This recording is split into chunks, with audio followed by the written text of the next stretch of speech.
स्थानीय निकाय चुनाव में हरियाणा कांग्रेस के एक बड़े परिवार के ऊपर सवालिया निशान लग रहे हैं।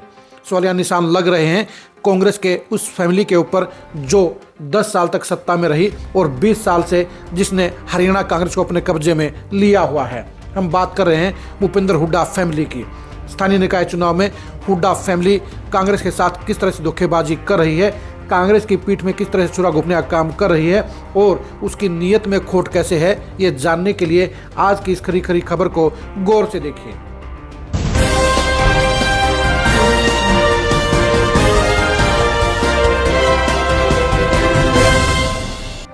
भूपेंद्र हुड्डा और दीपेंद्र हुड्डा इस समय हरियाणा कांग्रेस में सबसे पावरफुल नेता हैं। बाप बेटे की जोड़ी ने हरियाणा कांग्रेस को अपने कब्जे में लिया हुआ है। नगर निगम चुनाव में कांग्रेस भागीदारी कर रही है। नगर परिषद में सिर्फ सिरसा और थानेसर में ही चुनाव लड़ रही है। कांग्रेस के इस चुनाव को लेकर कहा गया था कि वो पूरी ताकत से लड़ेगी, लेकिन भूपेंद्र हुड्डा और उदय भान ने अपने दावे के लिए कुछ भी जमीन पर कार्य नहीं किया है। सबसे ज़्यादा सवालिया निशान अगर उठ रहा है तो वो हुड्डा फैमिली पर उठ रहा है, क्योंकि भूपेंद्र हुड्डा फैमिली ने इस चुनाव को लेकर अभी तक जो गतिविधियां की हैं वो संदेह के घेरे में आ रही हैं। उनकी गतिविधियां बता रही हैं कि वो कांग्रेस को चुनाव जितवाने के लिए जरा भी इंटरेस्टेड नहीं है। वो चुनाव जितवाने की बजाय कहीं ना कहीं पार्टी को हराने का इंतजाम कर रहे हैं। सबसे पहले हम चर्चा करते हैं रोहतक नगर निगम की।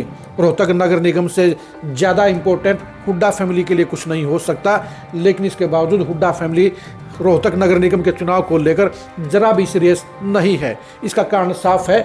सबसे पहले आपको ये बता दें, हुड्डा फैमिली ने रोहतक नगर निगम का चुनाव जितवाने के लिए अभी तक वर्कर मीटिंग लेने की जहमत भी नहीं उठाई है। अपने ही प्रत्याशी सूरजमल किलोई के नामांकन के लिए ना तो भूपेंद्र हुड्डा पहुंचे और ना ही दीपेंद्र हुड्डा पहुंचे। किलोई हल्के का कुछ हिस्सा रोहतक नगर निगम में लगता है। इसके बावजूद विधायक का फर्ज निभाना भूपेंद्र हुड्डा ने जरूरी नहीं समझा। दीपेंद्र हुड्डा रोहतक के सांसद है, लेकिन इसके बावजूद भी उन्होंने नामांकन के अंदर भागीदारी नहीं की।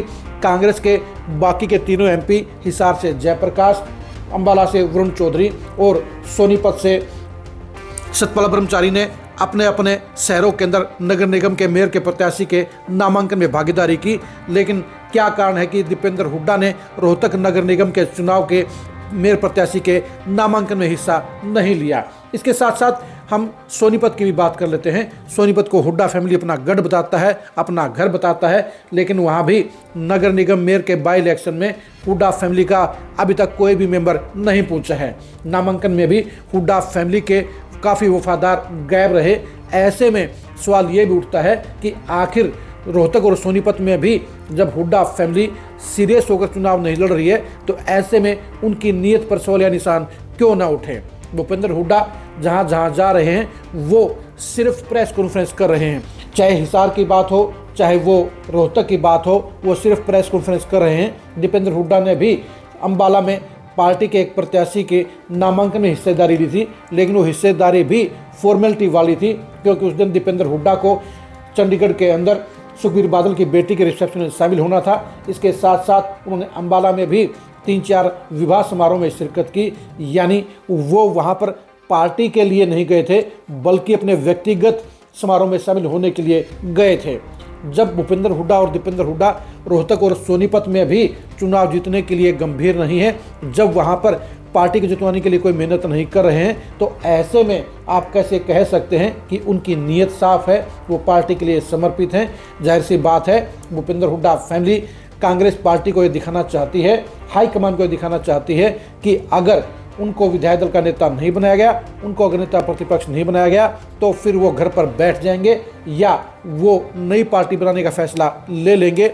यही वजह है कि हुड्डा फैमिली नगर निगम चुनाव को लेकर जरा भी सीरियस नहीं है। और यही वजह है, चाहे वो रोहतक हो, चाहे वो सोनीपत हो, वहाँ पर बीजेपी कांग्रेस पर भारी पड़ रही है और कांग्रेस के मेयर पद के प्रत्याशी और पार्षद प्रत्याशी मजबूरी में सिर्फ हुड्डा फैमिली का इंतजार कर रहे हैं। वो हुड्डा फैमिली को नहीं आने के चलते निराश भी हैं और उनका अपना इलेक्शन भी पिछड़ता हुआ नजर आ रहा है। यानी हुड्डा फैमिली नगर निगम चुनाव में जो कार्रवाई कर रही है, उनकी गतिविधियां साफ तौर पर कहीं ना कहीं सवालिया निशान खड़ा कर रही हैं कि उनकी मंशा पार्टी को मजबूत करने की नहीं है, उनकी मंशा नगर निगम के चुनाव में जीत की नहीं है। यानी हुड्डा फैमिली चाहती है कि कांग्रेस नगर निगम चुनाव में हार जाए, यानी बीजेपी के साथ सेटिंग के जो आरोप हुड्डा फैमिली पर लगते रहे हैं वो नगर निगम चुनाव में भी उनकी गतिविधियों को देखते हुए सच साबित होते हुए नजर आ रहे हैं। आप हुड्डा फैमिली की इन गतिविधियों को लेकर क्या कहेंगे, कमेंट करके जरूर बताइए। रोहतक और सोनीपत में हुड्डा फैमिली क्यों जोर नहीं लगा रही है, इसके बारे में भी कमेंट कीजिए। क्या हुड्डा फैमिली रोहतक और सोनीपत के चुनाव को लेकर सीरियस है, इसके बारे में भी कमेंट करिए। आप हमारे फेसबुक पेज को फॉलो कीजिए, आप हमारे यूट्यूब चैनल को सब्सक्राइब कीजिए। नमस्कार।